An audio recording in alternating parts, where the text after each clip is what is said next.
Caribbean parents bring a unique blend of cultural heritage and strong familial values to their parenting style. Raised in the vibrant Caribbean region, the Caribbean traditions that they bring often emphasize respect for elders, discipline, and a strong work ethic in their children. Family gatherings are filled with lively music, flavorful cuisine, and storytelling of stories that are passed on from older generation to the younger generation. Education is also highly prized and viewed as a pathway to success and a means of honoring the sacrifices made by former generations.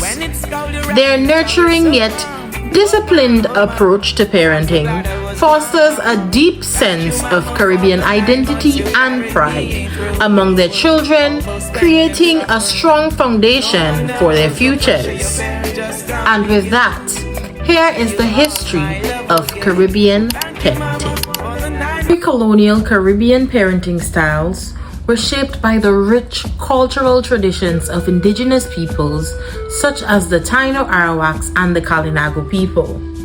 These societies, thriving long before the arrival of European colonizers, developed distinctive approaches to child rearing that were deeply intertwined with their communal values, spiritual beliefs, and environmental surroundings. The Tainos, a subgroup of the Arawakan people, once lived in Cuba, La Española, Jamaica, Puerto Rico, and other islands of the Northern Caribbean. It is estimated that more than 3 million of them lived on Hispaniola in the 15th century, with smaller settlements on other islands.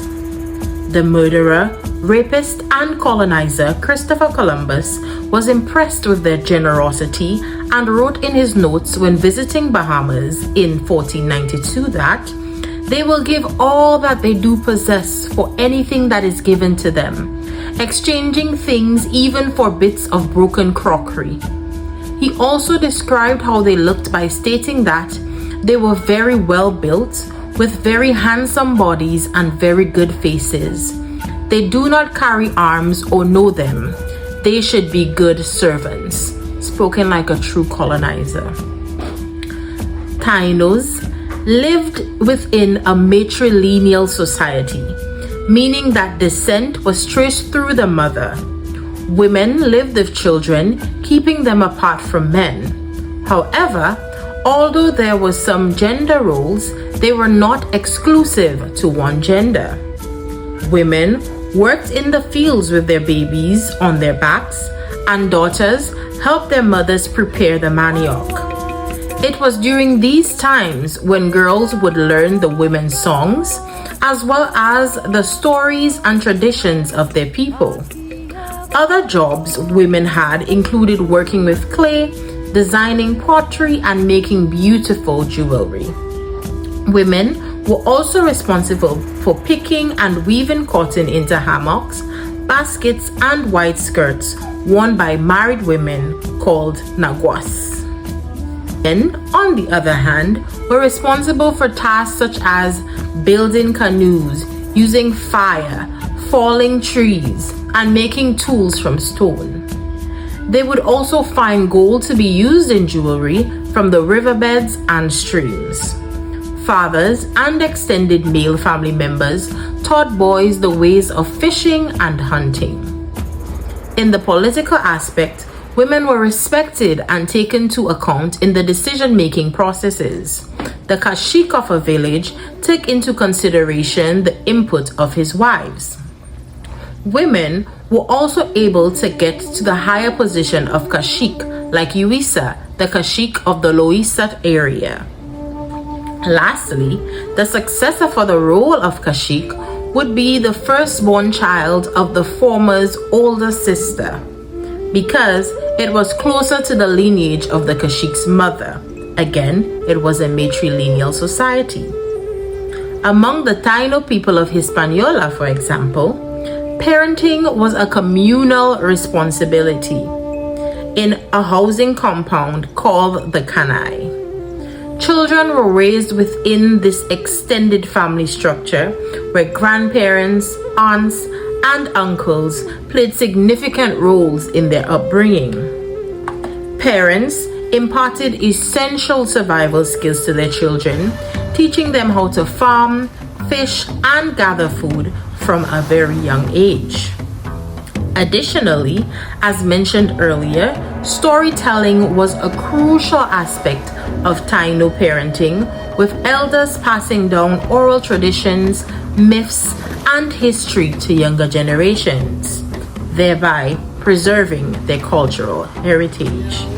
Inscribed as Dominica's first people, the Kalinago live on 3,700 acres of land that is called the Kalinago Territory. As of a preliminary census in Dominica in 2011, 56.5% of the Kalinago territory is made up of Kalinago men, while Kalinago women make up 43.5%. Of the 36,411 men in Dominica, only 1,212, which is 3.33%, are Kalinago men. Just some additional information. The Kalinago's control over the Windward Islands lasted from 1400 to 1700. This is Dr. Shankar's, a surgeon on Columbus's fleet, description of them. The people seem to us more civilized than those elsewhere. All have straw houses, but these people build them much better and have larger stocks of provisions and show more signs of industry practiced by both men and women.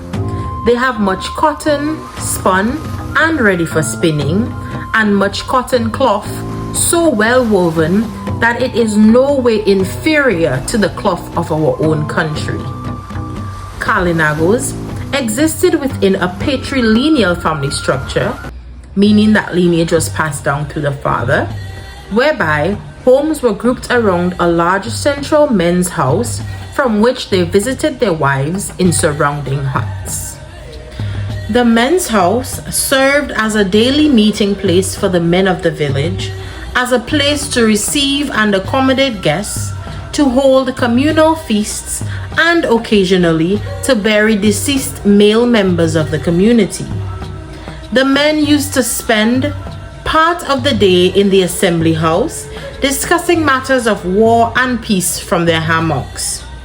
Women only entered to serve meals or to wipe the dirt floor. Nonetheless, like the Taino Arawaks, Kalinago parenting was a communal effort. There also was an emphasis on the transmission of cultural knowledge and skills from one generation to the next. In the section Language and Traditions in the Caribs of Dominica, written for the Smithsonian Institution, Kalinago parents or families attempt to pass on what is left of their language and oral traditions. Furthermore, the emphasis on oral tradition or oral transmission allowed parents and elders to impart essential survival skills, traditional practices, and spiritual beliefs to their children, ensuring the continuity of the Kalinago culture. Gender roles were also integral to Kalinago parenting practices. In the past, Kalinago culture was characterized by a clear sexual hierarchy and a strict division of labor, women having exclusive responsibility of cultivating, harvesting, and processing of food. So back in 2014, 2015, I wanted to go to like this masquerade ball that they were having, and I was like all excited because I was like, ooh, I get to dress up and shit like that. And I was mentioning to my mother, I was like, oh, that's where we're going, like that's the cost. It was mad affordable. But her issue wasn't the price. Her issue was who going to be there, how many children going to be there, who I going with, how I reach in. Now mind you, there was a bus being provided, so sis just did not want me to go. A list of all the people that were going to be there, and she was like, you know what, I don't know the rest of these people, so no, you're not going. So I'm 26 now and I've never been to a prom or a ball, and that sucks. So During the colonial era, European powers exerted significant influence over the Caribbean, molding local parenting customs. Enslaved Africans also faced profound challenges, including family separation and the imposition of European values, shaping subsequent generational parenting norms. Despite these adversities, Caribbean parents demonstrated resilience by preserving cultural traditions and fostering community solidarity, illustrating the intricate dynamics of parenting under colonial rule. Before we go into Caribbean parenting during colonialism, we need a working knowledge of who the colonizers were. So, this is a brief overview. England emerged as the most successful among the northeastern European powers in challenging Spanish control over the Caribbean. In 1623, the English secured a foothold on St. Christopher, St. Kitts as it is known today, and by 1625, they had occupied Barbados. By 1655, Jamaica also fell under English control after capturing it from a small Spanish garrison. With English colonies already established in Nevis, Antigua, and Montserrat.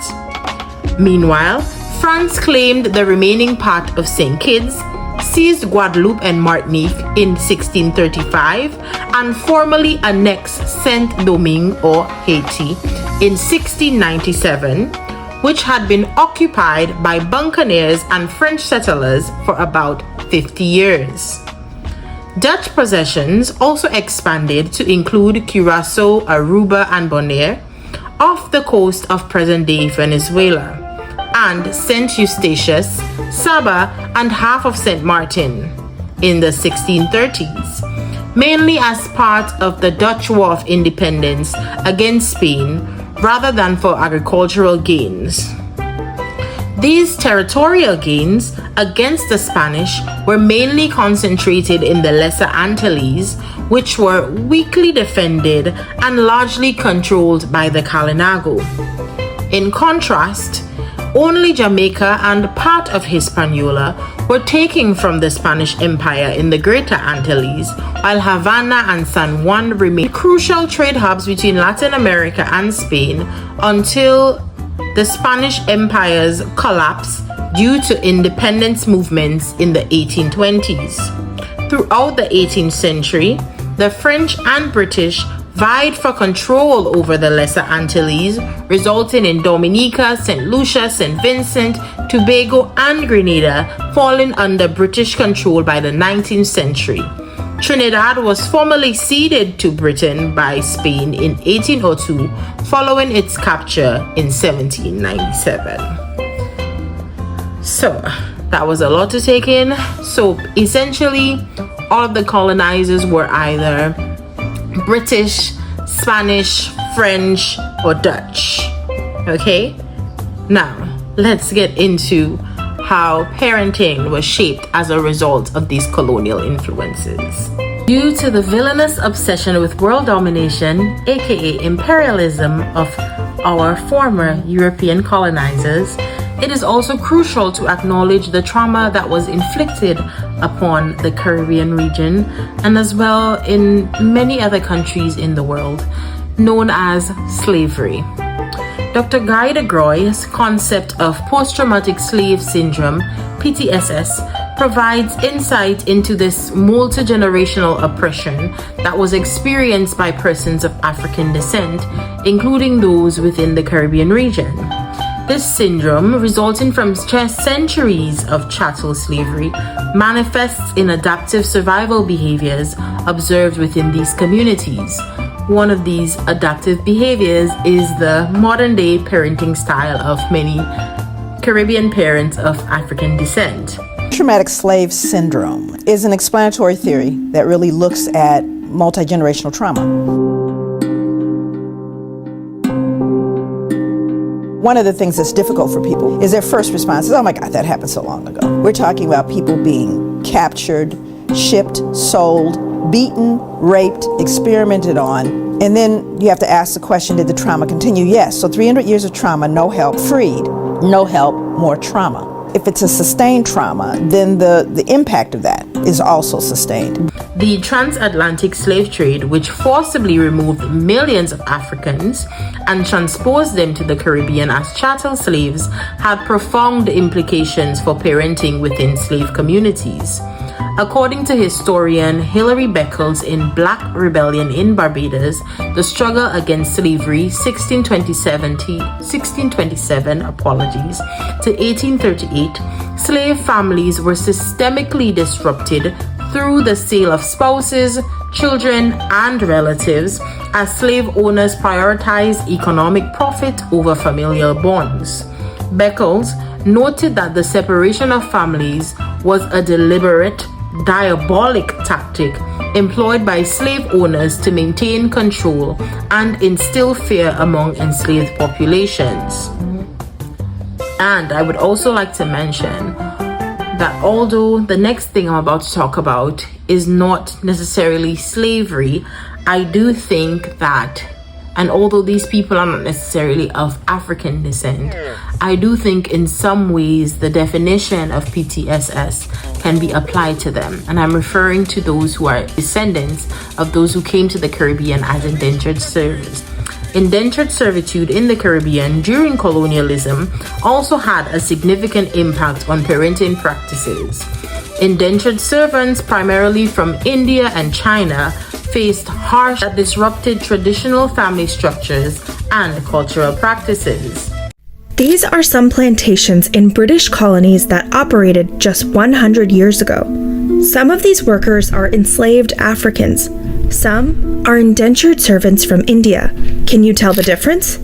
After slavery was abolished, Britain replaced its enslaved workers with a cheap alternative: indentured servants. In this new system, millions of people were coerced into signing away their rights for 5 to 10 years at a time. This system is not ancient history. Some of its survivors could still be alive. बहुत दुख तकलीफ काटे के पड़ा। अरे हम गोरा लोग लाश से मारे इसे। अच्छा। हाँ। गोरा लोग लाश से मारे, काम नहीं करो, चाबुक लगाए गाड़ी पर। हाँ। कोई सुनवाई नहीं। गिरमिट तुम्हारी। These workers became bound to overseas employers where they endured harrowing abuse and exploitation for the duration of their contract. I would call the system of indenture a hidden history, and it is and has been deliberately obscured from our national narrative. Maria Caladine's great-grandfather was recruited from India through this exact system. He ended up toiling at a sugar plantation in British Guyana for years on end. After separation from extended family networks and the intense labor demands placed on indentured laborers often strained parent-child relationships. Despite these challenges, parents endeavored to instill, as with African parents, cultural values and traditions in their children, navigating the complexities of maintaining familial bonds amidst the hardships of servitude. Furthermore, enslaved parents, going back to slavery now, faced immense challenges in nurturing and protecting their children within the oppressive confines of plantation life. Cultural anthropologist Sidney Mintz, in Caribbean Transformations, describes how enslaved mothers and fathers sought to instill resilience, resourcefulness, and survival skills in their children amidst the harsh realities of slavery. Mintz states that enslaved parents passed down oral traditions, folklore, and spiritual beliefs to their offspring as means of preserving cultural identity and resisting dehumanization. One of these oral traditions or beliefs, and that I'm sure maybe every Caribbean child has heard of, are the Anansi stories. I'm sure in preschool or whatnot, you would have heard of these stories. These stories came from Africa, and so it's one of the ways in which African slaves passed on traditions to their children so that we can have stories like this even to this day. Colonial powers imposed Eurocentric values and patriarchal family structures onto Caribbean societies, reshaping traditional parenting norms and gender roles. Historian Bridget Brereton, in A History of Modern Trinidad, 1783 to 1962, highlights how colonial education systems sought to indoctrinate Caribbean children with European ideals of discipline, obedience, and Christian morality. Brereton notes, colonial schools promoted hierarchical relationships between parents and children, emphasizing deference to authority figures and conformity to societal norms. And it is because of this hierarchical relationship between parents and child that Caribbean parents will now say, "I'm not one of your little friends." Despite these challenges, however, imposed by colonization, Caribbean parents engage in acts of resistance and resilience to safeguard their cultural heritage and protect their children from oppression. Anthropologist Michael Rolfe, in Silencing the Past, Power, and Production of History, explores how enslaved mothers and fathers covertly transmitted African traditions, languages, and survival strategies to future generations, subverting colonial attempts at cultural assimilation. Furthermore, Caribbean parenting during colonialism fostered a spirit of collective solidarity and community support among marginalized populations. Sociologist Patricia Mohammed, in Gender Negotiations Among Indians in Trinidad, 1917 to 1947, documents how extended family networks, mutual aid societies, and religious institutions served as vital sources of social cohesion and mutual assistance for Caribbean families facing economic hardship and social discrimination. I feel like the most Caribbean thing my mother has ever done was when I was in high school.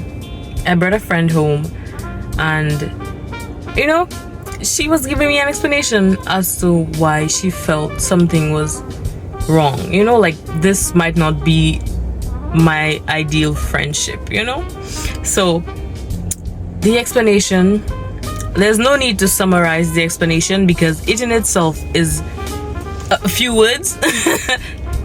So she said, and I quote, "My spirit just not taking her." So I'm just like,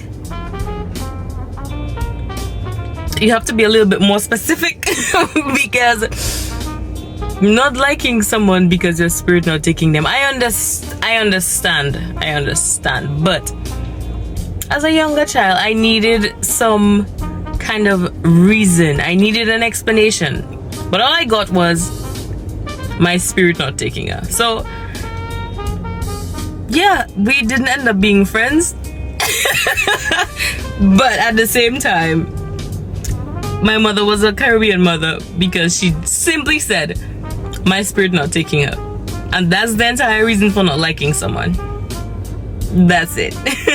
So, modern day Caribbean parenting is a mix of what I describe as loving authoritarianism that you don't really appreciate when you're young, and then you make fun of, and your parents seem to have selective amnesia about when you get older. Despite of historical trauma and the authoritarianistic parenting styles developed during European colonization, as discussed during colonial parenting, as a result of communal parenting styles developed or taken from our indigenous ancestors, Caribbean parents, more likely than not, often create relatively well-adjusted children, except for in those circumstances when they are super strict with no affection. One study by Shale Griffith et al. Found that for British Caribbean children, a moderately strict parenting style, as do most Caribbean parents have, and support for a child's independence are generally related to well-adjusted children while parental control, excessive parental control that is generally related to poorly adjusted children. This interesting parenting style that most Caribbean parents have and that I have coined as loving authoritarianism is also described in another study of Jamaican mother-child relationships. This study found that Jamaican mothers engaged in and valued intimate social interactions with their children, which was characterized by positive mutuality, openness, emotionally significant feelings of relatedness, and mattering. Jamaican mothers implicitly conceptualize closeness with their children in two qualitatively different ways, through intimacy and through nurturance. Intimacy was displayed by a loving concern for their children, while nurturance featured teaching children concepts of manners, doing well in school, and becoming a useful member of society. But beyond history, what's happening in present day that leads to our parents being the way they are? Well, I have summarized the reasons for modern day Caribbean parenting into three main factors. Firstly, changing family structures. In many Caribbean islands, migration and urbanization have led to changes in family structures.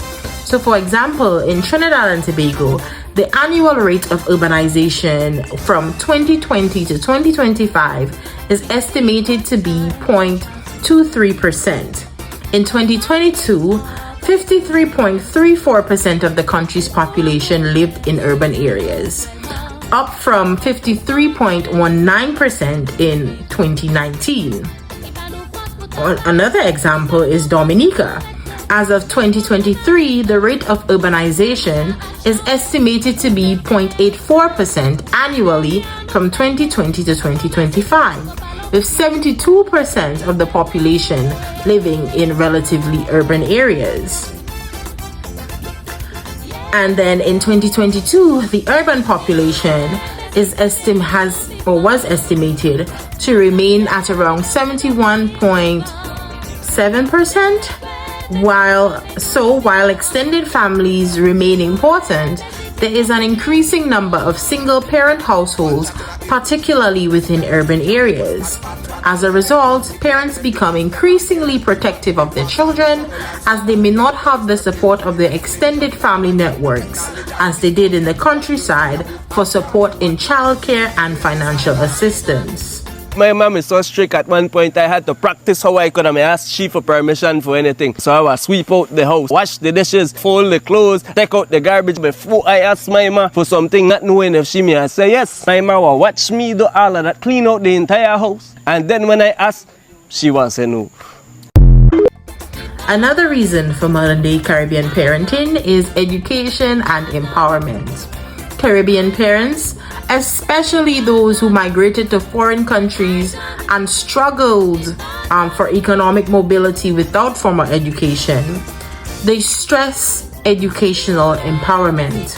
For example, in Barbados, parents prioritize education as a means of upward mobility for their children, so much so that the Ministry of Education continuously proposes reforms like synchronous learning to cater to the ever-changing needs of Bajan children.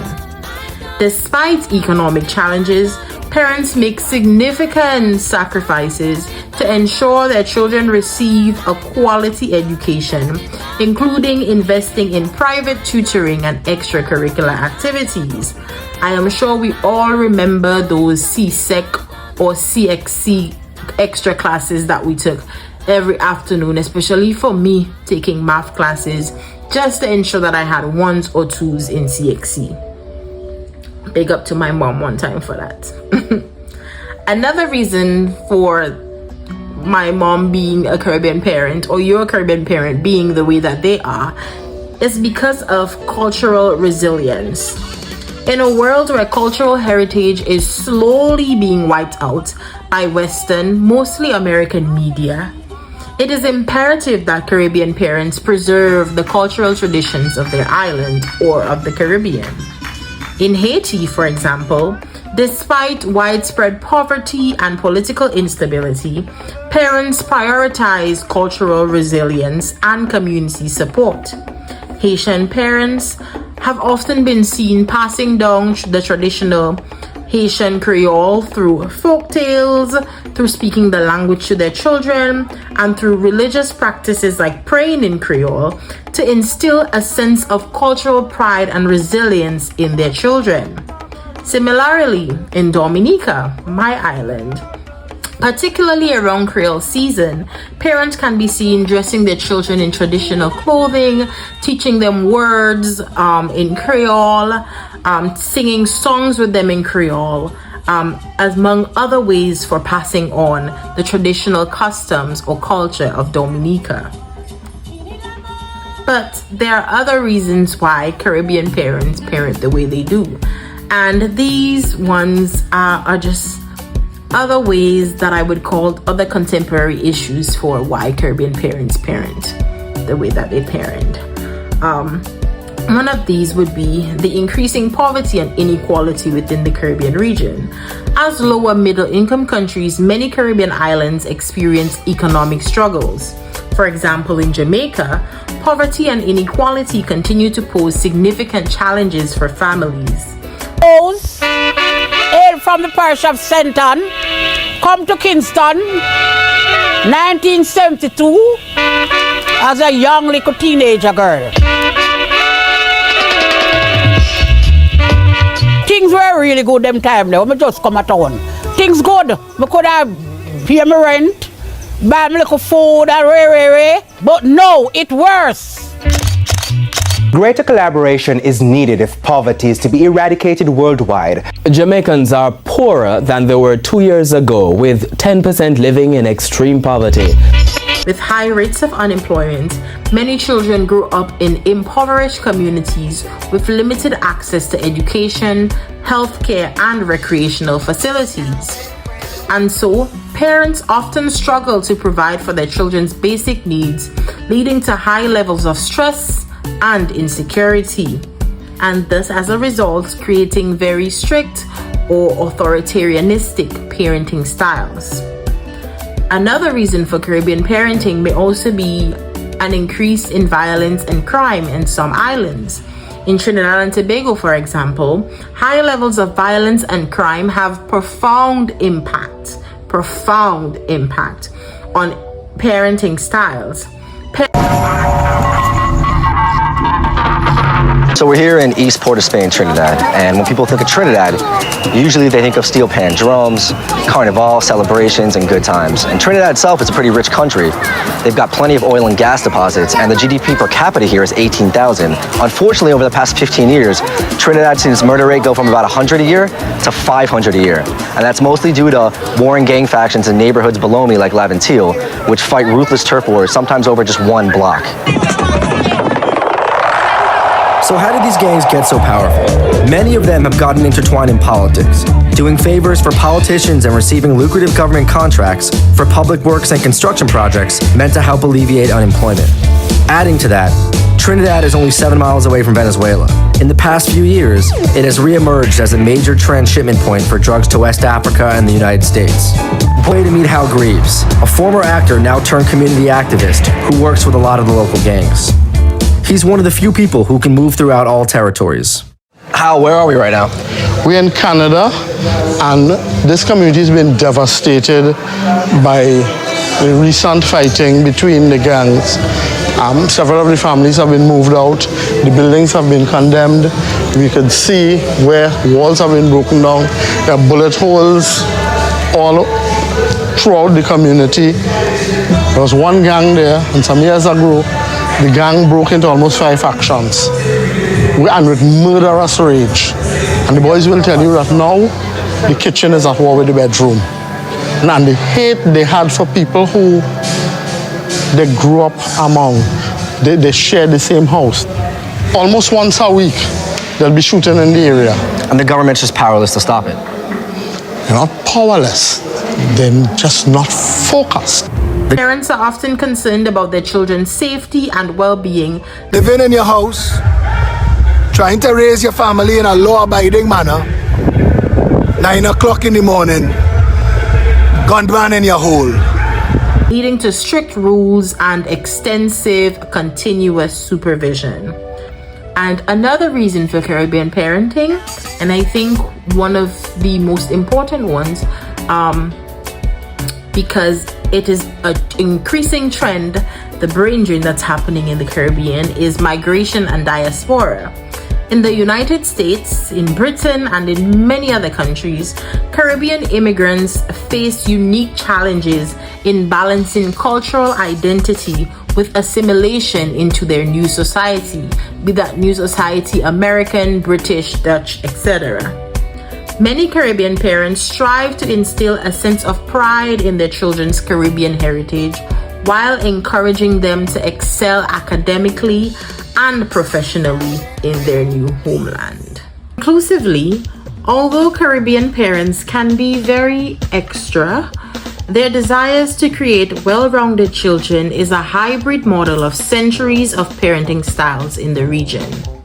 From the indigenous parenting practices, colonialism, slavery, and indentured servitude, to modern concerns of migration, urbanization, and economic mobility, our parents have developed their own handbook of what is needed to raise amazing children.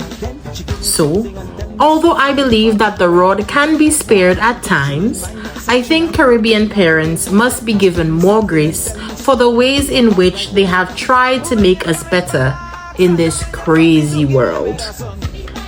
I would also like to acknowledge that not everyone looks back at the way in which they were parented with loving recognition, and for that I am deeply sorry.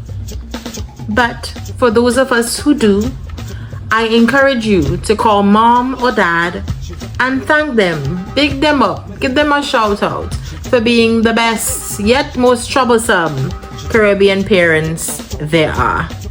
And with that, thank you for watching this video and see you next time. Bye.